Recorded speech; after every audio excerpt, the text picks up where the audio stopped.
বড়দেরকে প্রণাম আর ছোটদেরকে ভালোবাসা জানিয়ে আমি শিপ্রা মজুমদার আজকে আবার একটা নতুন রেসিপি নিয়ে তোমাদের কাছে চলে এসেছি। আশা করি রেসিপিটা তোমাদের ভীষণ ভালো লাগবে। তাহলে দেখতে শুরু করা এখন থেকে।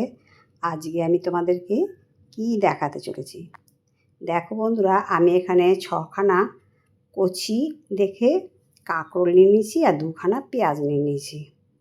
এই কাঁকরোল দিয়ে আর পেঁয়াজ দিয়ে একটা ভীষণ সুন্দর রেসিপি আজকে তোমাদেরকে তৈরি করে দেখাবো। দেখো, কাঁকরোলটাকে আমি কিন্তু এবার দুপাশ কেটে বাদ দিয়ে দেবো। আর কাঁকরোলগুলোকে কোনো রকম কাটা থাকে যে কাঁকরোলের গায়ে, সেইগুলো কিচ্ছু ছাড়াবো না। এরকম কাটা সমেতই আজকে রান্না করে নেবো। দেখো কত কচি কাঁকরোলগুলো, এরকম কচি কাঁকরোল হলে এই রেসিপিটা কিন্তু ভীষণ ভালো লাগে। নতুন ধরনের টক ঝাল মিষ্টি একটা কাঁকরোলের রেসিপি আজকে আমি তোমাদেরকে তৈরি করে দেখাবো। দেখো, লম্বার দিকে এরকম করে ফালি দিয়ে দিচ্ছি। খুব সরুও না, খুব আর মোটাও না, এরকমভাবে আমি কাঁকরোলগুলোকে সম্পূর্ণটা কেটে নেব। আজকের এই কাঁকরোলের রেসিপিটা ভাত, রুটি, পরোটা, লুচি সমস্ত কিছুর সাথে খেতে কিন্তু ভীষণ ভালো লাগে। দেখো, এইরকম পর্যায়ে আমি কাঁকরোলগুলোকে কিছুটা কেটে নিয়েছি। পেঁয়াজগুলোকে 4 ভাগে ভাগ করে কেটে নিয়েছি, আর বাদবাকি যে কাঁকরোলগুলোকে হাফ করে রেখেছি সেগুলোকেও কেটে নেব। এবার দেখো, কড়াইতে সর্ষের তেল দিয়ে দিলাম পরিমাণ মতো, প্রায় 4 টেবিল চামচের মতো সর্ষের তেল আছে। এরপর দিয়ে দিলাম হাফ চামচ 5 ফোড়ন আর একটা শুকনো লঙ্কা। বন্ধুরা, তোমাদের কাছে রিকোয়েস্ট করব তোমরা যেন একটু স্কিপ করো না, তাহলে কিন্তু আজকে আমি রেসিপিটা কি মশলা দিয়ে তৈরি করছি, কেমনভাবে তৈরি করছি তোমরা কিন্তু কিছু বুঝতে পারবে না। ফোড়নটা যখন খুব সুন্দর ভাজা হয়ে গেল, শুকনো লঙ্কা 5 ফোড়ন দেওয়ার পরে যখন ভালো করে ভেজে নিলাম, তারপরে সম্পূর্ণ কাঁকরোলটাকে ছেড়ে দিলাম। এবার দিয়ে দিচ্ছি হাফ চামচের একটু বেশি লবণ আর হাফ চামচের মতন হলুদ। এটা দিয়ে কাঁকরোলটাকে বেশ নাড়িয়ে চাড়িয়ে সুন্দর করে ভেজে নেব। আজকের এই কাঁকরোলের রেসিপিটা যারা কাঁকরোল খেতে পছন্দ করে না তারাও কিন্তু এইভাবে রান্না করে দিলে একদম চেটে পুটে খেয়ে নেবে। আর তোমাদেরকে বারবার রিকোয়েস্ট করবে এইভাবে কাঁকরোলটাকে রান্না করে দিতে। দেখো, বেশ নাড়িয়ে চাড়িয়ে এবার একটা ঢাকনা চাপা দিয়ে রাখলাম 3-4 মিনিটের মতন। ঢাকনা খুলে আবার ভালো করে নাড়িয়ে চাড়িয়ে নেব। এর মধ্যে কিন্তু আমি কোনো রকম জল ইউজ করব না, জল ছাড়া আজকে এই রেসিপিটা রান্না করব। বেশ কিছুক্ষণ ধরে ঢাকনা খুলে রান্নাটাকে করে নিচ্ছি। একটু সুন্দর মতন করে ভেজে নিতে হবে। আর ঢাকনা চাপা দিয়েই কিন্তু আজকে রান্নাটাকে কমপ্লিট করতে হবে।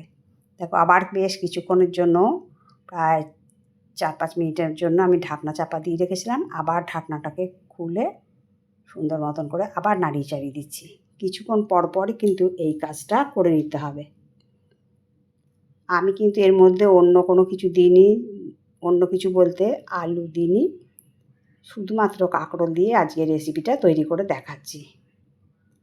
এবার দেখো, একটা ছাঁকনির সাহায্যে তেল ছেঁকে সম্পূর্ণ কাঁকরোলগুলোকে তুলে নিলাম।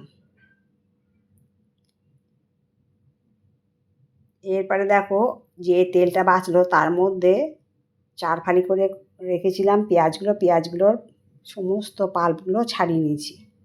দিয়ে এরপরে ভালো করে নাড়াচাড়া করে এর মধ্যে সামান্য পরিমাণে লবণ আর সামান্য পরিমাণে হলুদ দিয়ে এটাকে ভেজে নিচ্ছি।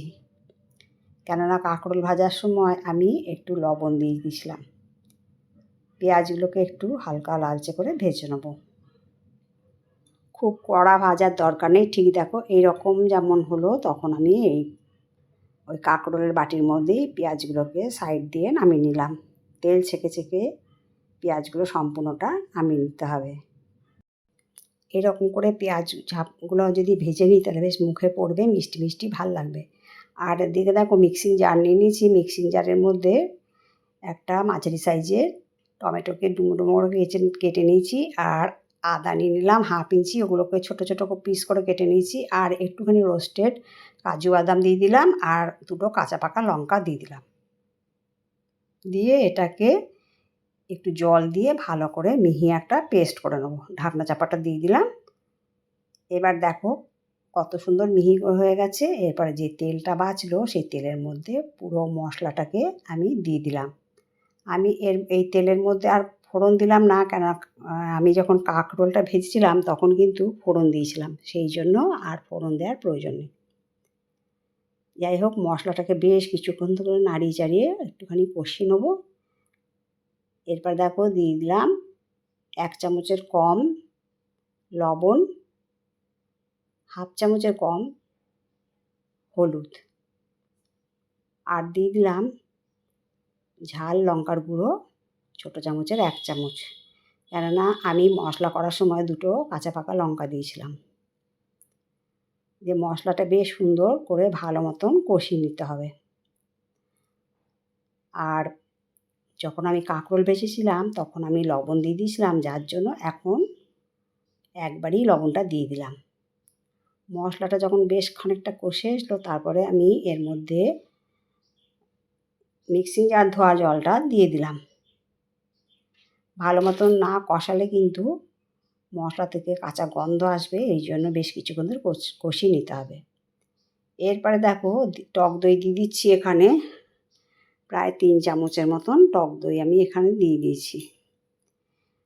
এই সময় আঁচটা সিম করে রাখতে হবে, তা নাতে কিন্তু টক দইটা ফেটে যেতে পারে।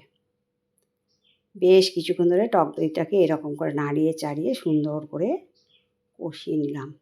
দেখো তেল ছেড়ে বেরিয়ে এসছে। এরপর আমি দিয়ে দিলাম 1 চামচ গরম মশলার গুঁড়ো, ছোটো চামচের 1 চামচ দিয়ে ভালো করে গরম মশলা দিয়ে আবার বেশ কিছুক্ষণ নাড়িয়ে চাড়িয়ে কষিয়ে নিলাম।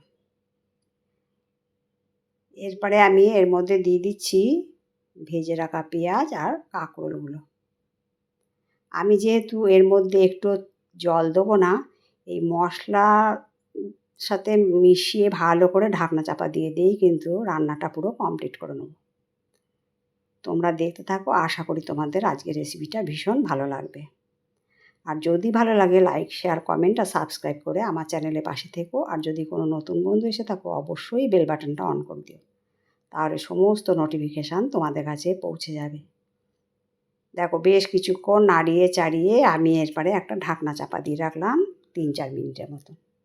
3-4 মিনিট বাদে ঢাকনা চাপা খুলে দেখিয়ে দিচ্ছি। দেখো মশলা থেকে বেশ কিছুটা তেল বেরিয়ে গেছে। এইভাবেই কিন্তু ঢাকনা চাপা দিয়ে দিয়ে আমাকে রান্নাটা করে নিতে হবে।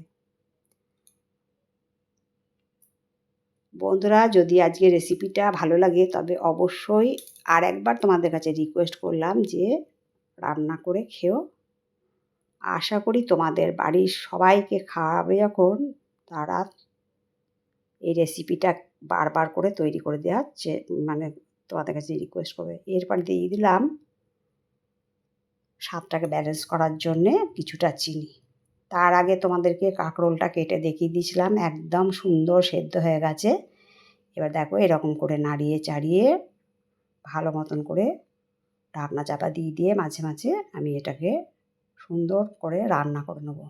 টমেটো আর টক দই দেওয়ার জন্যে বেশ সুন্দর একটা টক টক স্বাদ আসে। আর চিনি দিয়ে তো আমি ব্যালেন্স করে নিলাম স্বাদটাকে। আর এরকম টক ঝাল মিষ্টি নতুন স্বাদের কাঁকরোল রেসিপিটা তোমাদের কেমন লাগলো অবশ্যই তোমাদের সুন্দর সুন্দর কমেন্টসের মাধ্যমে জানিও। তোমাদের সুন্দর সুন্দর কমেন্টস পেলে আমি কিন্তু আরেকটা রেসিপি তৈরি করতে অনেক উৎসাহ পাই। দেখো রান্নাটা কিন্তু পুরো কমপ্লিট হয়ে গেছে, কত সুন্দর দেখতে লাগছে। তাহলে একটা আমি প্লেটের মধ্যে সার্ভ করে নিলাম। আজকে তাহলে এই পর্যন্ত রাখি, অন্য কোনো দিন অন্য কোনো রেসিপিতে দেখা হবে। টাটা।